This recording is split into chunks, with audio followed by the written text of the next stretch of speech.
Classic.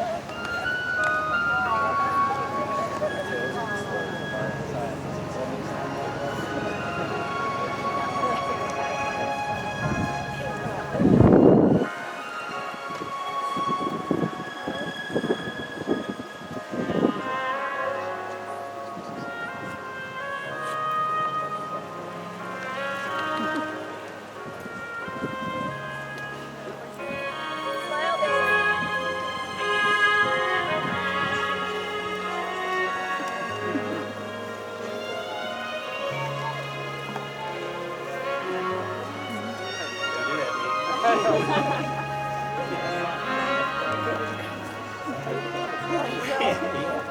for making it easy.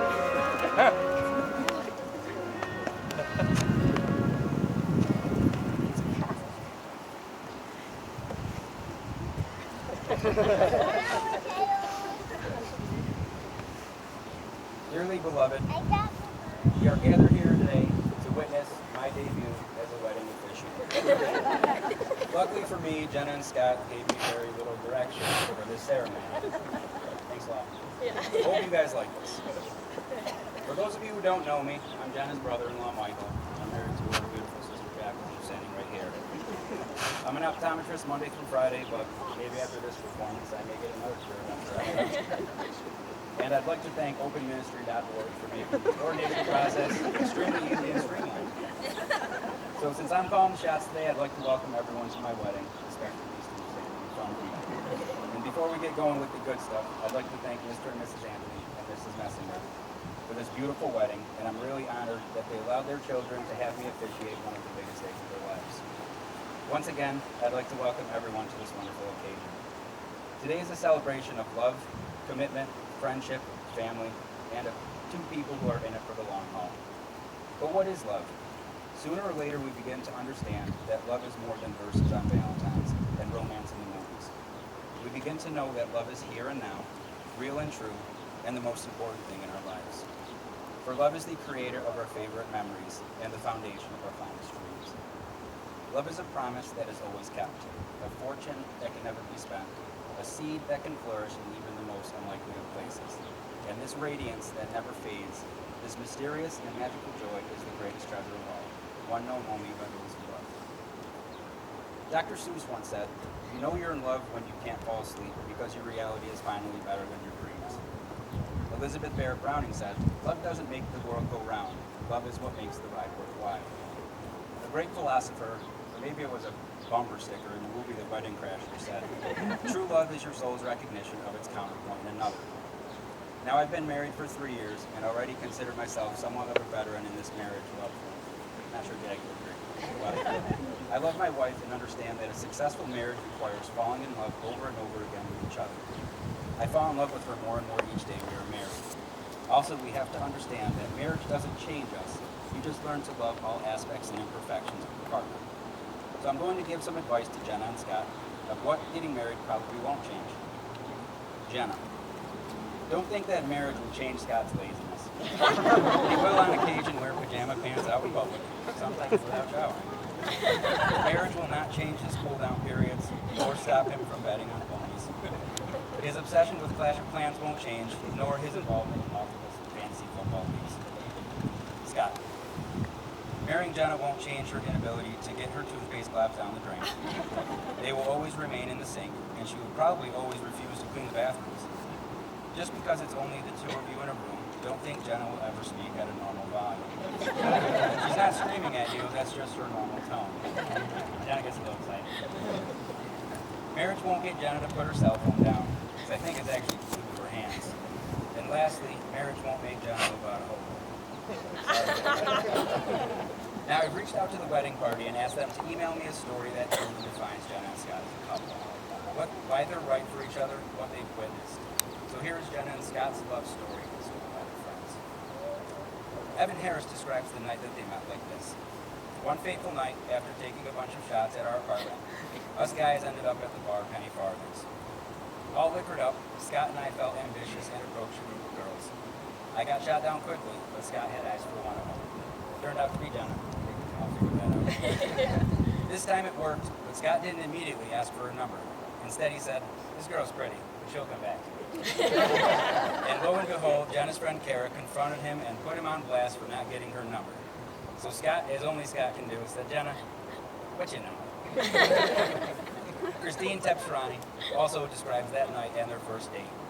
It was another Friday night, and yet again we're heading into the East Village to Jenna's favorite spot, Penny Farthings. Jenna and I were giving out verbal invites to attend our Titanic-themed cold birthday bash. Her eyes locked on Scott, and she knew that he would be her forever. Okay, maybe not yet, but they did go on a date the very next week. And any guy who does not run from a 25-year-old girl that has themed her birthday around a historical tragedy definitely gets some points. Once I heard that their first date was at Tonic East, though, another Murray Hill gem, I thought, oh boy, those points are going to be taken away. But the truth of the matter is, Jenna didn't care where the date took place. She had a connection with Scott and just wanted to be around him. The same goes for Scott, as he made the commute into the city every weekend moving forward to see Jenna's beautiful smile and escort her back to good old Penny Farthing. Now that's love. Kara Shenton actually crashed their first date, and here's what she remembers from it. I'd gone out for a few drinks and wanted to check on Jenna's first date with Scott. She made the major mistake of telling me where she was, and I had just enough alcohol in me to think it was a fantastic idea to drive by. They were just wrapping up dinner, and thankfully as tipsy as I was, so it was a perfect combo. They seemed to be having a good time, so we celebrated by doing rounds of shots at the bar and sharing embarrassing stories. Scott was such a good sport and fit right into our shenanigans that I knew right away he was a great guy. Melanie Sullivan also noticed something special between these two. She says, the funny thing is, I honestly can't remember when I first met Scott. And in a lot of ways, I think this is a tribute to how perfect Jenna and Scott are for each other. He just fit so seamlessly into our group of friends. It was like they'd always been together. And I knew he was the one for her when she told me she was planning to move to Hoboken. I'd lived in Hoboken since moving back to New York. But after dealing with a broken PATH train and getting in a bit of a taxi fender bender the first time Jenna visited me, Jenna swore she would never come back. So when she said that not only was she coming back, but she was planning to live there, I knew other big steps probably weren't going to go too far behind. And lastly, Scott's sister Brooke shared what his family thought of the two of them. My family absolutely adores Jenna, and we were so thrilled that she and Scott found each other. She is definitely the type A, as Scott's type B personality. Some of my favorite moments with the two of them is when Jenna calls Scott out for being lazy and forgetful. Kind of like when he just forgot to tell Jenna that I was pregnant. She simply said, Scott, what's wrong with you? It was too funny. So I would like to thank the bridal party for responding to my emails. I appreciate that, sharing their stories.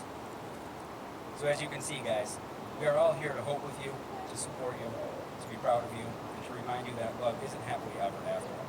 Love is the experience of writing your story. It's not one moment, not even this moment. It's every moment.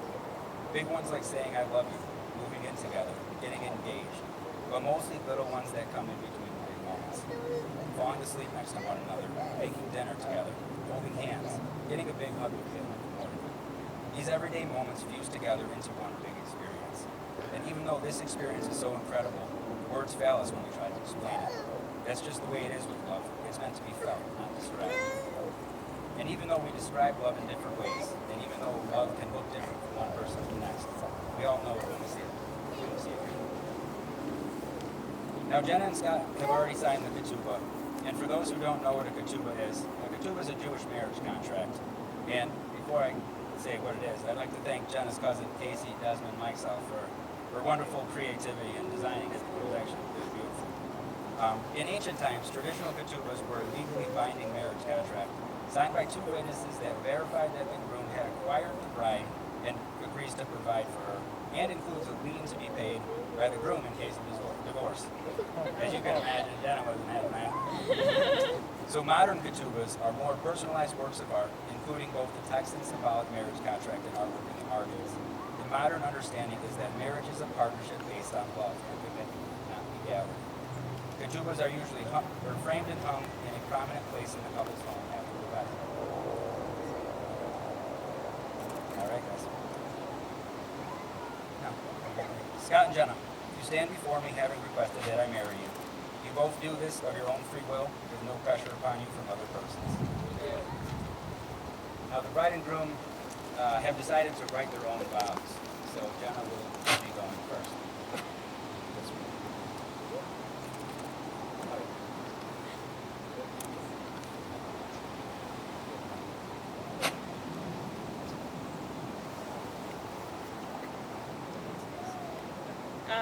Scott, you always say that you bring out the best in people. Well,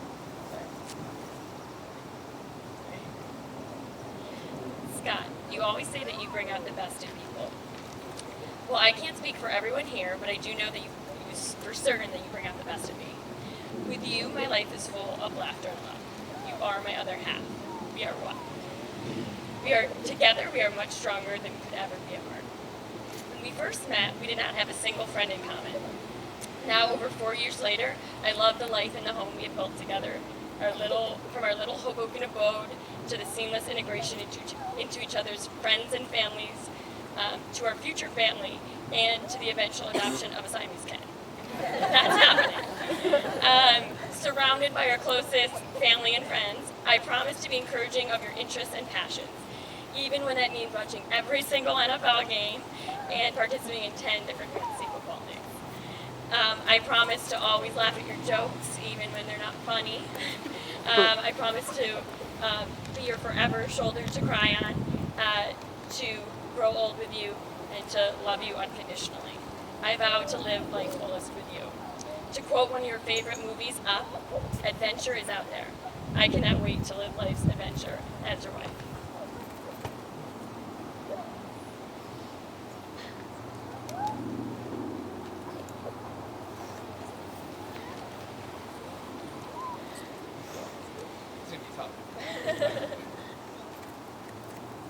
July 23rd, 2016. Just a normal day in our ongoing relationship, which is going on for 4+ years strong. Today is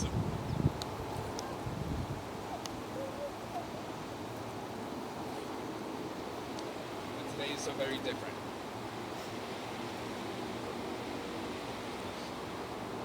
Today is the day we promise our love to each other. The rest of our lives.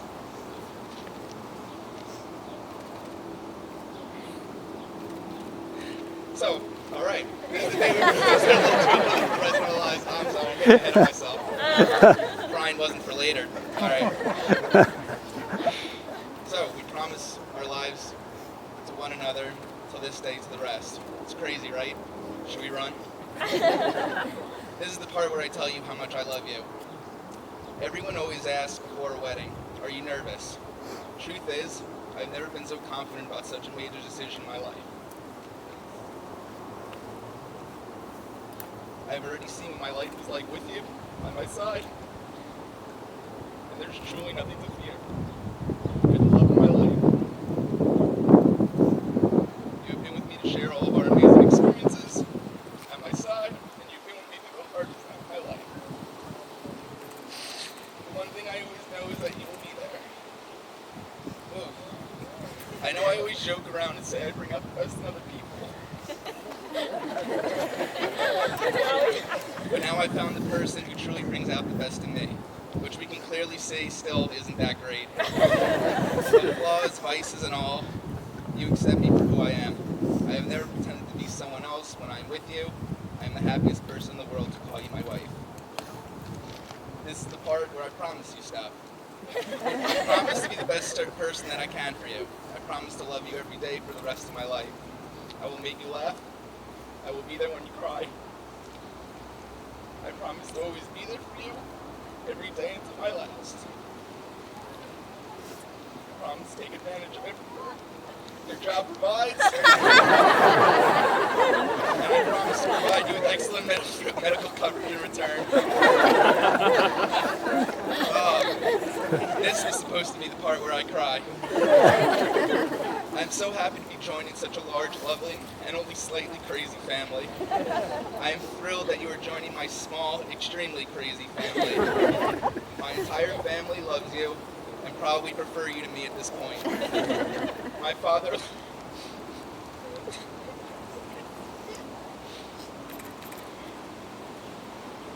loved you so much. He loved everything about you, and he's this happiest person today, I can guarantee. I'm so happy to be calling you my wife, and I apologize for throwing that speech.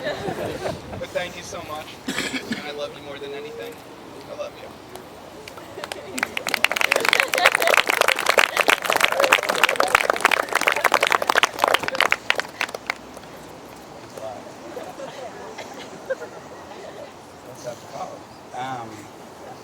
Man, I wish Jackie worked for ESPN.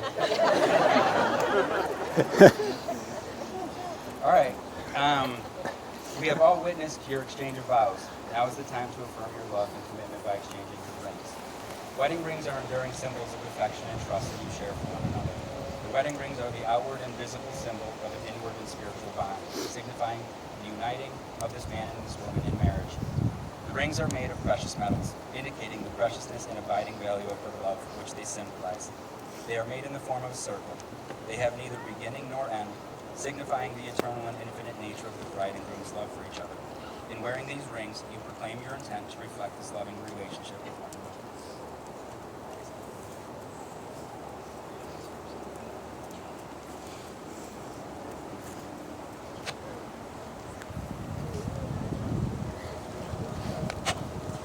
Jenna, I give you this ring as a symbol of my love and faithfulness.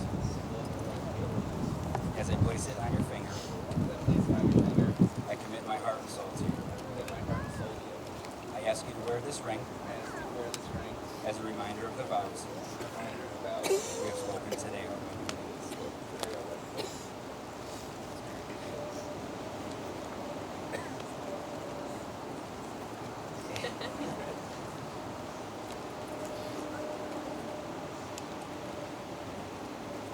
Scott, I give you this ring I give you this ring as a symbol of my love and as faithfulness. a symbol of my love and faithfulness. As I place it on your finger, As I place it on your finger, I commit my heart and soul to you. I commit my heart and soul to you. I ask you to wear this ring I ask you to wear this ring as a reminder of the vows as a reminder of the vows we have spoken today, our wedding day. we've spoken today, our wedding day. You have both joined voluntarily in this ceremony of marriage and have been formally united as husband and wife in the presence of your family and friends. As you have declared openly your clear intentions to be considered before all the world as a married couple and have exchanged rings and vows attesting thereto, it is my pleasure and true honor to pronounce you husband and wife. You make us the bride.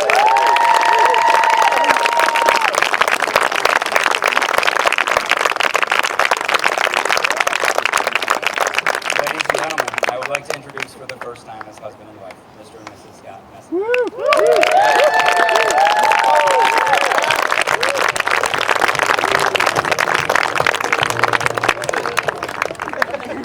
All right, now we got to break the glass. In the Jewish religion, if you don't break the glass, folks will not believe you're really married. Also, this may be the last time Scott gets to put his foot down. So as Scott begins to break the glass, everyone yell Mazel Tov, which means congratulations and good luck. All right, let's do this.